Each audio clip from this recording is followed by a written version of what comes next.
गोस्वामी तुलसीदास जी महाराज ने जब ये पंक्ति लिखी, सिया राम मैं सब जग जाने करहूं प्रणाम जोर जुग, इस पंक्ति को लिखने के बाद जब विश्वनाथ का दर्शन करने गए तो मार्ग में एक नंदी जी आ गए और गोस्वामी तुलसीदास जी निकलने को हों, वो नंदी जी कभी इधर से रास्ता रोके कभी उधर से आगे। छोटी सी गली काशी की, उसमें अब तो बड़ी हो गई गलियां, पर अभी भी कहीं कहीं छोटी हैं। तो ऐसा मैंने सुना है किसी संत से। तो फिर गोस्वामी जी ने थोड़ा सा आवाज की, जैसे किसी जीव को हटाने के लिए थोड़ा स्वर निकालते हैं, हट, ऐसे करके कुछ किया, उसको धक्का आदि दिया ताकि मार्ग मिले। तो मार्ग से दर्शन करने गए, दर्शन करके लौट करके आए तो ये पंक्ति अंतर ध्यान हो गई। और जो गोस्वामी जी ने इस भाव को देखा, मैं तो लिख के गया हूं, इतनी सुंदर बात लिखी, सब में सिया राम जी को देख के सबको प्रणाम करो, ये अंतर ध्यान क्यों हुई? तो महादेव ने कहा, बोले आप जो कह रहे हैं उस पर अमल भी तो कीजिए। लिख रहे हैं सिया राम में सब जग जानी, और मार्ग में जब वही सिया राम जी नंदी के रूप में मिले तो उनको आप जो है धक्का दे रहे हो। तब उनके मन में ये भाव प्रकट हुआ, इसका मतलब जो लिखा जा रहा है वो परम सत्य है, इसमें कोई संदेह वाली बात नहीं। एक बात हम आपसे कहें, मैं अगर आप लोगों को किसी कार्य को करने की व्यास मंच से आज्ञा देता हूं और स्वयं यदि वो कार्य नहीं करता तो मिथ्या वाणी बोलने का दोष अपराध मुझको लगेगा। तुम स्वयं तो पालन करते नहीं और पूरी दुनिया को बता रहे हो ऐसा करो ऐसा करो, इसका अपराध मुझको लगेगा, इसका पाप मुझको लगेगा। इसलिए वक्ता को भी बहुत सावधान, यदि वो कोई बात बोले तो पहले स्वयं से पूछे वो स्वयं करता है कि नहीं। और यदि कई बार कथा के फ्लो में कोई ऐसी बात निकल आई जो वो स्वयं नहीं करता तो इसका मतलब व्यास मंच उसको आज्ञा दे रहा है कि सहज ही तुम्हारे मुख से निकला है, आज कथा के बाद इसका पालन करना शुरू करो, नहीं तो वक्ता की वाणी से प्रभाव नहीं हो सकता। ये बात निश्चित है। वक्ता के वक्तव्य से एक व्यक्ति भी परिवर्तित नहीं हो पाएगा यदि वक्ता स्वयं उस स्थिति में नहीं है। तो चैतन्य का मतलब क्या है? सर्वम खलु इदम ब्रह्म। एक प्रकार से सब में आपको दिखने लगे कि इसमें भी राम है, इसमें भी मेरे ठाकुर जी हैं। श्री प्रहलाद जी महाराज, खंबे में भगवान नहीं है पर प्रहलाद का विश्वास है कि खंबायु अग्निम शलिलम महिम च ज्योतिम से सत्वानि दृशो द्रुमादीन सरित समुद्रांश हरे शरीरम यत्किंच भूतम प्रणमेत अनन्यम। सब में परमात्मा। खंब भेदन हुआ तो प्रकट हो गए श्री नृसिंह भगवान। इसी कलिकाल में महाराष्ट्र की भूमि पर पधारे नामदेव जी महाराज। कौन? नामदेव जी। सब में परमात्मा को देखते। एक बार एक स्थान पर बैठ करके आप भजन कर रहे थे तो किसी ने आकर के आपको टोक दिया, बोले महाराज यहां भजन मत करो। बोले क्यों? यहां पे प्रेत आत्माएं रहती हैं। नामदेव जी बोले अब तो हम बैठ गए, अब तो यहीं करेंगे। जय हरि विठल, श्री हरि विठल, माय बापा विठल, इस प्रकार कीर्तन करने लगे। इतने में एक प्रेत प्रकट हो गया और वो प्रेत कभी हाथी बन जाए, कभी घोड़ा बन जाए, कभी गधा बन जाए, कभी ऊंट बन जाए, कभी मूषक चूहा बन जाए, बार बार रूप बदलने लगा अपने और भयभीत आवाजें निकालने लगा। नामदेव जी महाराज ने जैसे ही उसको देखा तो नामदेव जी बोले, संसार के लोग झूठ बोल गए मुझसे कह के गए कि यहां कोई प्रेत रहता है, लेकिन भैया इतने रूप बदलने की सामर्थ्य प्रेत में नहीं है तो परमात्मा में है। और साक्षात परमात्मा मान के प्रेत को ही प्रणाम करने लगे। जय हो भले पधारे मेरे लंबक नाथ। इतने लंबे बन गए ठाकुर जी। बोले इतने रूप बदलने की सामर्थ्य ये किसी प्रेत में नहीं हो सकती, ये तो परमात्मा में है। जैसे ही दंडवत किया, महाराज था तो वो प्रेत ही, लेकिन तुरंत श्री पंडरीनाथ विठल भगवान प्रकट हो गए और प्रकट होकर बोले, ए नामा, यहां तो प्रेत था, तेने उसमें भी मुझे देखा। नामदेव जी कहते हैं प्रेत में प्रेतत्व भी आपसे ही है। प्रेत की क्या औकात कि वो किसी को डरा सके, उसके अंदर भय दिलाने का जो तत्व है वो भी तो आप ही हो। क्या प्रेत में आप निवास नहीं करते? भाई इस संसार में अपनी सत्ता यदि किसी की हो जाए तो फिर परमात्मा कैसे हो सकते हैं? रावण दशानन है, यह भी राम की कृपा है। कंस इतना बड़ा क्रूर है कि उसके कारण पूरी धरती कांपती थी, यह भी कृष्ण की कृपा थी उसके ऊपर। किसी का अपना अस्तित्व नहीं हो सकता। प्रेत में पितृत्व भी आपकी वजह से है ठाकुर जी। यदि आप नहीं होते तो वो कैसे डराता सबको? इसलिए प्रेत का जो पितृत्व है उसको मैं विट्ठल मान करके वंदन करता हूं। पंडरीनाथ भगवान ने हृदय से लगाया, बोले वाह, ऐसी दृष्टि सबकी हो जाए तो मैं सबको मिल जाऊं। लेकिन सबकी दृष्टि ऐसी नहीं बनती।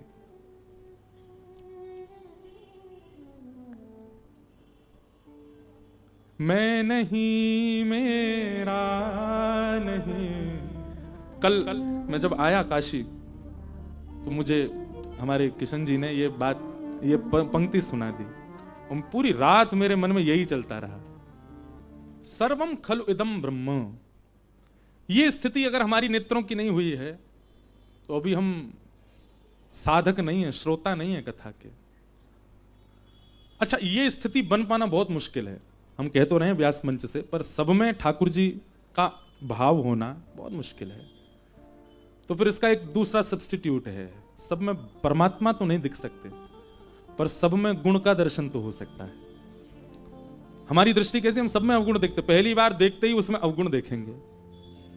चलो इंद्र जी कथा हो रही है, सुना के लाएं आपको। अच्छा कौन है वो? वृंदावन के। चलो ले आए कथा में 3 घंटा बैठे। अच्छा क्या मिला ये याद नहीं रहेगा उसको। बाहर निकलते, महाराज जी नाचने वाला भजन कोई नहीं गाया उन्होंने, कोई ऐसा कोई संकीर्तन नहीं गाया जिसमें थोड़े पांव थिरके। हमने कथा सुनी थी, वो व्यास जी चुटकुला बहुत सुनाते थे, एक भी चुटकुला नहीं सुना। थोड़ी हंसी आए, 3 घंटा बैठे हम लोग। अवगुण बहुत जल्दी हम लोग देखने लगते हैं। ये आप अपने ऊपर भी आप अपने आप से पूछ के देखिएगा, ये सबके अंदर गुण होता है। लड़के वाले लड़की देखने जाते हैं अपने पुत्र के लिए, तो उससे मिलके जब लौट के आएंगे ना, गाड़ी में बैठेंगे सब वापस अपने घर के लिए, उसमें गुण कितने थे उनकी चर्चा बाद में होगी। हाँ ठीक है, गोरी तो है, पर उसके पांव देख के मुझको थोड़ा लगा कि पता नहीं शुभ है कि नहीं है। उसका मुख देख करके मुझे थोड़ी चालाक सी तो लग रही थी। तो अब गुणों की चर्चा करो ना, अवगुण क्यों? ये मानव स्वभाव है। हम जहां भी जाते हैं, जिससे भी मिलते हैं, जिसको भी देखते हैं, हमारा स्वरूप बन चुका है, उसमें पहले अवगुण निकालो। हम अवगुण शॉर्टलिस्ट पहले करते हैं, गुण कई बार हमारे नजरअंदाज में रहते हैं। आप यदि आध्यात्मिक हैं, आप यदि नाम जप करते हैं, आप यदि तिलक लगाते हैं, आप यदि शिखा रखते हैं, आप यदि कथा सुनते हैं, आप नित्य विश्वनाथ जाते हैं, आप नित्य गंगा दर्शन करते हैं, तो आपकी दृष्टि परिवर्तित होगी, सब में गुण देखना शुरू हो। और यह नहीं हुआ है तो आप जो कर रहे हो वो मेहनत है, काय को कर रहे हो? इतने जाड़े में भी सुबह सुबह विश्वनाथ जी काय को परेशान करने जा रहे हो? क्यों गंगा जी का इतना स्नान आदि कर रहे हो, जब आपका स्वभाव ही परिवर्तित नहीं हो रहा है? तो परमात्मा का दूसरा रूप क्या है? चैतन्य। सब में उनका दर्शन, पर सब में परमात्मा ना दिखे तो सब में कम से कम गुण देखो, सब में भलाई देखो, सब में गुण देखे। राम जी का स्वभाव है वो सब में गुण देखते हैं, और रावण का स्वभाव है वो राम जी में भी अवगुण देखता है। वो राम जी में भी अवगुण देख रहा है। जिनका रूप देख करके पत्थर पिघल रहे हैं, जिनके स्पर्श से पूरी पृथ्वी मदमस्त होती जा रही है, उनको देख करके, उनके बारे में सुन करके, और कोई और नहीं सुना रहा है, स्वयं हनुमान जी जाके बता के आए, अंगद जाकर के बता करके आ रहा है, फिर भी रावण को अवगुण ही दिख रहा है। तो इसका मतलब क्या है? अवगुण दर्शन ये राक्षसत्व है। और जिस दिन आपकी दृष्टि में सद्गुण दर्शन भाव प्रकट हो गया, गुण दर्शन प्रकट हो गया, सद्गुण भी मत देखो, गुण ही देख लो। आप श्रोता हैं, आप साधक हैं, आप आध्यात्मिक हैं।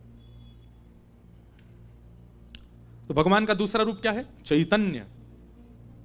सब में जिनकी व्यापकता है, जो जड़ नहीं है। अब ये तो था एक सामान्य अर्थ, अब इसका दूसरा अर्थ क्या है? आपके सेवा है, सबके घरों में सेवा ठाकुर जी की विराजमान, चाहे वो चित्रपट की है, चाहे वो लड्डू गोपाल हैं, चाहे हमारे श्रीनाथ जी हैं, गिरधर लाल हैं।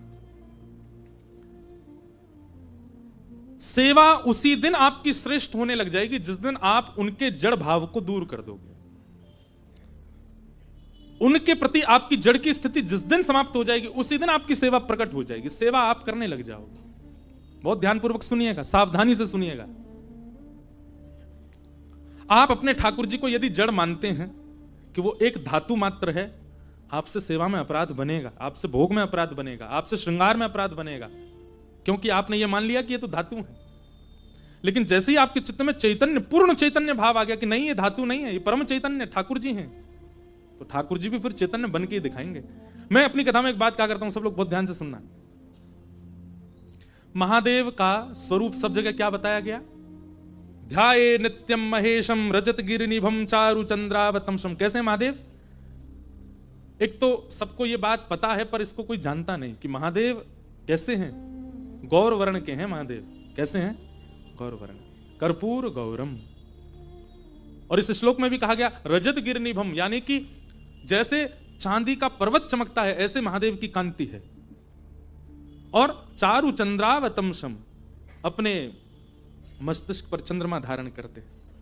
रत्नाकल्पोज्ज्वलांगम, और अंग कैसे चमकता है जैसे कोई रत्न चमक रहा हो। पयुष मृगवरा, जिन्होंने बागंबर पहना है, एक मृग चर्म पहना है। भीति हस्तम प्रसन्नम, कैसे बैठे? बोले प्रसन्न मुद्रा में बैठे। पद्मासीनम समन्ताः, पद्मासन में बैठे। ये दोनों पैर के तलवे ऊपर को आ जाएं, इसको पद्मासन कहते हैं। पद्मासीनम समन्ता स्तुतमर गणई, गण सब स्तुति गा रहे हैं खड़े होकर के। विश्वाद्यम विश्ववंद्यम, विश्व के जो आदि हैं, प्रथम हैं, और विश्व के जो वंद्य हैं। अखिल भयहरम, ब्रह्मांड के भय को दूर करने वाले। पंचवक्रम, पंचमुख वाले। त्रिनेत्रम, इनको हम प्रणाम करते हैं। लेकिन कहीं भी देवालय में चले जाओ, महादेव तो लिंग के रूप में ही दिख रहे हैं। कहां है पंचवक्र? कहां है चारु चंद्र? कहां है वो रत्नों जैसी कांति? कहां है वो चमकते हुए महादेव का स्वरूप? क्यों नहीं है वो विग्रह? और यही बात हमारे वृंदावन चंद के पास चले जाओ, उनका वर्णन कैसा? कि वरहापीडम नटवर वपुः कर्णयो कर्णकारम, बिभ्रदवासः कनक कपिसं वैजयन्तीं च मालां, रन्ध्रान् वेणो अधर सुधया पूरयन् गोपवृन्दै, वृंदारण्यम स्वपदरमणम प्राविशद गीत कीर्ति। उनका वर्णन कैसा है?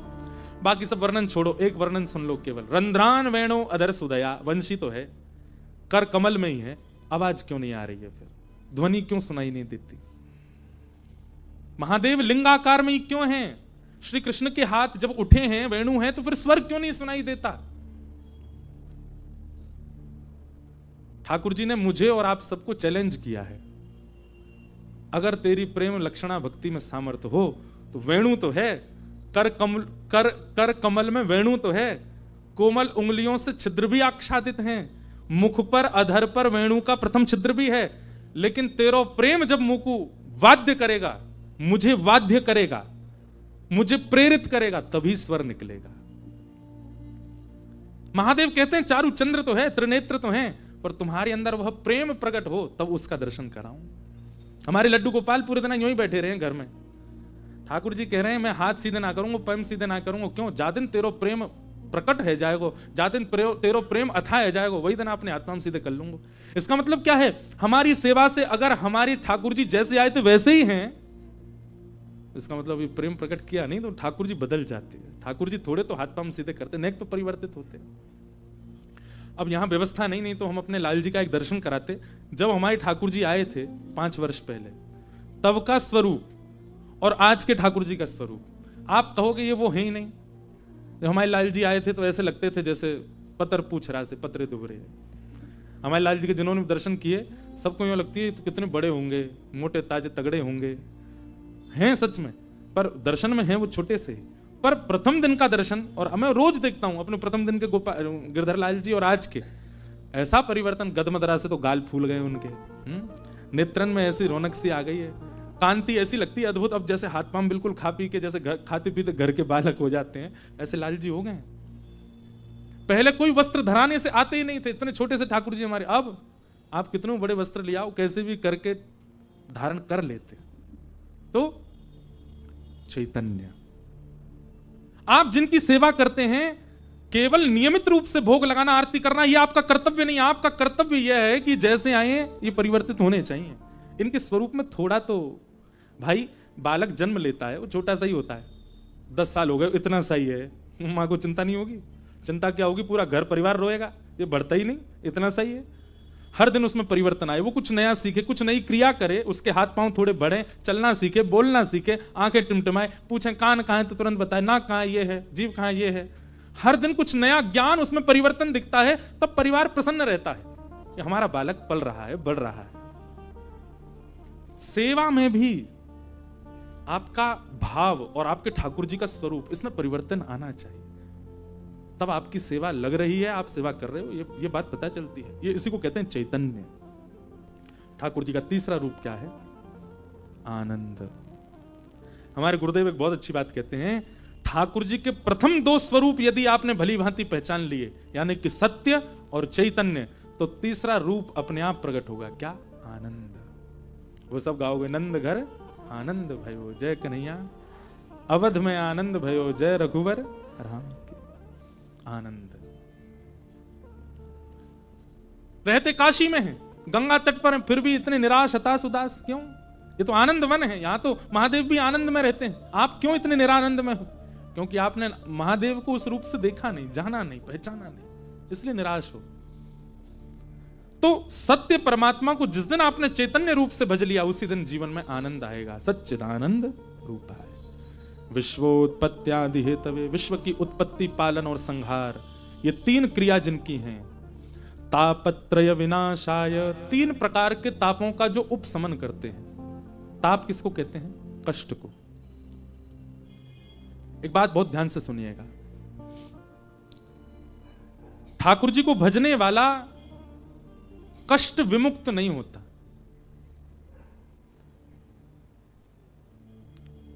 यदि आप नित्य महादेव का दर्शन करते हैं तो ऐसा नहीं है कि आपकी मृत्यु नहीं होगी, होगी। ऐसा नहीं है कि आपको वह पीड़ा नहीं होगी जो एक संसारी व्यक्ति को हो रही है, वो पीड़ा आपके जीवन में भी आएगी। बस महादेव को नित्य आराधन करने से, ठाकुर जी का नित्य आराधन करने से इतनी कृपा आपके ऊपर हो जाएगी कि आने वाली पीड़ा अनुभव में नहीं आएगी, आने वाली पीड़ा आपको झकझोरेगी नहीं, आने वाली पीड़ा से आप परेशान हताश उदास नहीं होगे, सह लोगे। वृक्ष खड़ा है, कितना सुंदर, कितना फलित, कितना पुष्पित है, यह विशेष बात नहीं, आंधी आने पर भी टिका हुआ है, यह विशेष बात है। आप कितने स्वस्थ हैं, कितने पुष्पित, कितने पल्लवित, कितने फलित हैं, इसका मतलब क्या है? कितने धनवान, कितने सुंदर, कितने योग्य हैं, इनसे फर्क नहीं पड़ता। जीवन में आने वाली आंधी से जूझ रहे हैं, डट के खड़े हैं, ये आपके विशेष मानवत्व को प्रकट करता है। मानवत्व धनवान होने से नहीं, सुंदर होने से नहीं। शरीरम स्वरूपम तथा वा कलत्वम रथश्चारुरुचिरम धनम मेरुतुल्यम मनश्रेण लग्नम कृष्ण चरणारविंदम ततः किम ततः किम ततः किम ततः किम। खूब सुंदर शरीर है, खूब सुंदर पत्नी है, खूब अच्छा घर है, खूब बढ़िया संपत्ति है, पल मनश्रेण लग्नम कृष्ण चरणारविंदम, मनश्रेण लग्नम गुरु चरणारविंदम राम चरणारविंदम। मन यदि गुरु और भगवत सेवा में नहीं गया तो ततः किम, बेकार है, व्यर्थ है, उसका कोई लाभ नहीं। एक मैं कथा सुनाता हूं। दक्षिण में एक जगह है श्रीरंगम, तिरुचिरापल्ली। वहां पर श्री रंगनाथ भगवान विराजमान है, शेष नाग के ऊपर नारायण भगवान पौड़े हैं। अब उनकी विशेष कथा तो बड़ी मैं नहीं बताऊंगा। वहां पर एक भक्त हुए, उनका नाम था धनुर्दास। क्या नाम था? उनकी कथा मैं सुनाता हूं। धनुर्दास जो थे ना, उनकी पत्नी बहुत सुंदर थी, इतनी सुंदर थी कि संसार तो उनको देखता ही था। धनुर्दास को भी इतने वर्ष ब्याह को हो गए, वो भी अपनी पत्नी को देखे बिना रहता नहीं, इतनी सुंदर। और उसकी सुंदरता का वर्णन भक्त चरित्रों में ऐसे किया गया कि धनुर्दास खुद पहलवान था, बहुत अच्छा शरीर था उसका, धनवान भी था, सोने के आभूषण पहन करके, रत्न पहन करके रहता था। लेकिन उसकी पत्नी जब बाजार जाती थी तो नियम था धनुर्दास के बिना नहीं जाएगी, वो साथ ही जाएगा। क्यों? वो छतरी लगा के चलता था पत्नी के ऊपर, और वो भी पीछे पीछे नहीं चलता था, पत्नी के ऊपर छतरी लगा के उल्टा चलता था ताकि उसका मुख मुझे दिखता रहे। ऐसा प्रेमी देखा? महाराज, किसी का प्रेम ऐसा होगा भी तो वो संसार के सामने तो छुपा ही लेगा, बाजार में तो ऐसे नहीं घूमेगा। पर धनुर्दास के प्रेम की स्थिति इतनी ऊंची थी कि वो बाजार में घूमता था ऐसे, पत्नी के ऊपर छतरी लगाए उल्टा उल्टा चलता था, उसको देखता हुआ। पत्नी बताती थी आगे गड्ढा है, उछल जाता था उल्टा ही।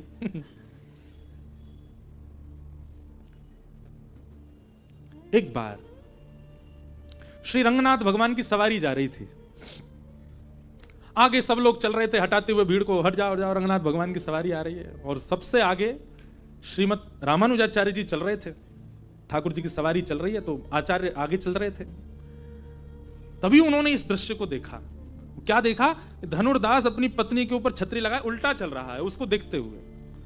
अब नगर बाजार के लोग तो हंसी उड़ा में एक दूसरे, देख देख देख देख धनुर्दास को देख, कैसा जोरू का गुलाम है, देख। रोज उसको देखने के लिए अलग भीड़ लगती थी।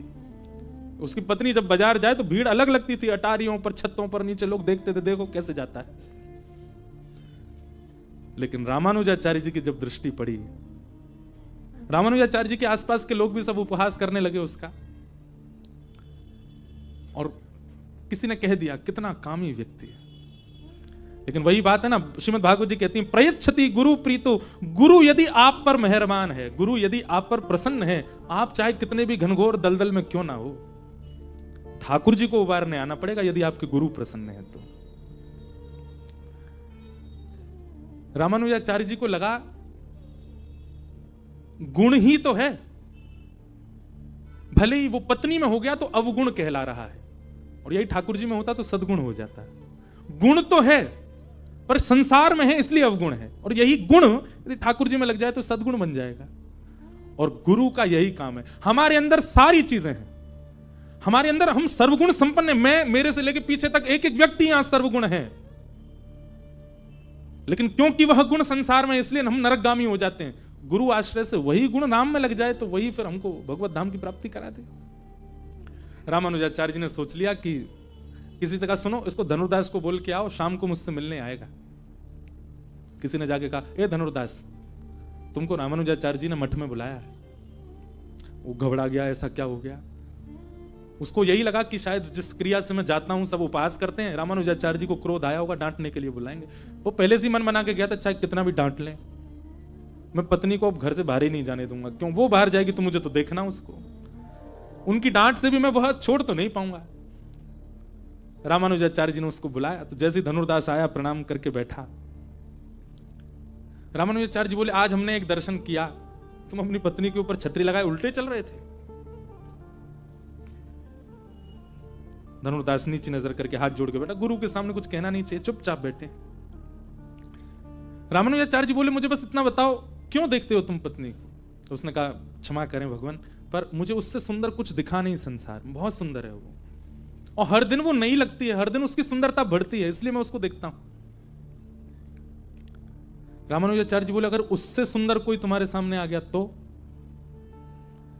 धनुर्दास बोला, इतना विश्वास से कह सकता हूं, उससे सुंदर कोई नहीं आएगा, मुझे विश्वास है, उससे बढ़िया कोई है ही नहीं संसार में। रामानुजाचार्य जी बोले, मैं भी तो कह रहा हूं, अगर मैंने प्रकट कर दिया तो बोले, मैं वचन देता हूं, उससे सुंदर जो आएगा सदा उसको देखूंगा। फिर रामानुजाचार्य जी हाथ पकड़ के रंगनाथ भगवान के पास गए, और श्री रंगनाथ आचार्य हैं, उनकी बात तो ठाकुर जी मानते ही हैं। अंदर गर्भगृह में ले जाकर के कपाट बंद किए और रंगनाथ भगवान से प्रार्थना की, हे प्रभु, इसके अंदर गुण है, लोगों में गुण होते हैं, इसके अंदर अति गुण है, गुण की मात्रा बहुत ज्यादा है। सब अपनी पत्नी को देखते हैं पर ऐसे कोई नहीं देखता होगा, मतलब गुण की अतीत है इसके अंदर। मेरी इच्छा है कि यह गुण आपके प्रति न्यौछावर हो जाए, आप कृपा कर इसको अपने अद्भुत रूप का दर्शन कराओ। इतने में ही शंख चक्र गदा पद्मधारी श्रीमन नारायण, आहा सुंदर कमल नेत्र हैं ठाकुर जी के, कमल जैसी नासिका, कमल जैसे कपोल, अद्भुत स्वरूप रूप कांति। वैसे ठाकुर जी इतने सुंदर, पर आज आचार्य के कहने से इतने सुंदर बन के आए, इतने सुंदर बन के आए कि धनुर्दास ने जैसी उनका रूप देखा, नेत्र सजल हो गए, घुटने पर बैठ गया, और सदा के लिए श्री ठाकुर जी को, अब इन नेत्रों से और किसी को नहीं देखूंगा, वचन देता हूं। तुरंत दौड़ करके गया, अपनी पत्नी को लेकर के आया, और स्वयं तो ठाकुर जी का हुआ, अपनी पत्नी को भी कर दिया। बोले, आज से मैं और मेरी पत्नी केवल ठाकुर जी को भजेंगे, इन्हीं की शरण में रहेंगे, इन्हीं के साथ रहेंगे। जीवन भर के लिए ठाकुर जी के प्रति समर्पित हो गया। कहते हैं कि रामानुजाचार्य जी रोज स्नान करने के लिए कावेरी जी में जाते थे, तो ब्राह्मण वेद पाठियों के कंधे पर हाथ रख के चल के जाते थे, और स्नान ध्यान करके जब संध्या करके पूर्ण पवित्र तिलक आदि लगा के जब पूर्ण पवित्र अवस्था में होते थे, तब धनुर्दास के कंधे पे हाथ रख के आते थे। ब्राह्मणों ने एक दिन इस पर शंका प्रकट की, बोले, भगवान आप अशुद्ध अवस्था में सुबह सुबह नहा धो के जब उठते हो तब तो हमारे कंधे पे हाथ धर के जाते हो, और नहा धो के परम पवित्र शुद्ध होकर के जब आते हैं तो वो कामी व्यक्ति है धनुर्दास, उसके कंधे पे हाथ रख के आते हो। रामानुजाचार्य जी ने कहा कि तुमने उसमें काम का दर्शन किया, परंतु उसमें गुण का अतीत था, वही गुण ठाकुर जी में परिवर्तित हो गया, तो वही अवगुण ही बहुत बड़ा गुण बन चुका। और ये मैं बताऊंगा नहीं, तुम्हें दिखाऊंगा एक दिन उसका गुण। कैसे दिखाया? एक दिन रामानुजाचार्य जी कथा कर रहे थे वाल्मीकि रामायण, और वाल्मीकि रामायण में प्रसंग आया कि विभीषण शरणागति का जब प्रसंग आया कि विभीषण शरण लेने के लिए आया राम जी की, तो भगवान ने, जैसे ही भगवान को पता चला कि विभीषण आया, तो ठाकुर जी ने सुग्रीव और वानरों की सब सेना को भीतर ले जाकर के सबसे पूछा। क्या पूछा? सुग्रीव शरण में आया, इसको शरण में लेना चाहिए कि नहीं लेना चाहिए? ये प्रसंग रामानुजाचार्य जी सुना रहे थे, तो सामने बैठा धनुर्दास इतना रोया, इतना रोया, इतना रोया, उठ करके कथा से ही चला गया। सब ब्राह्मण देवता उसकी हंसी उड़ाने लगे, बोले ये वही है जिसके कंधे पे हाथ धर के आते हो आप, तो कथा के बीच में से ही चला गया। रामानुजाचार्य जी बोले उसको बुला के लाओ। बुला के लाए। सभा ऐसी बैठी थी, सब जैसे आप बैठे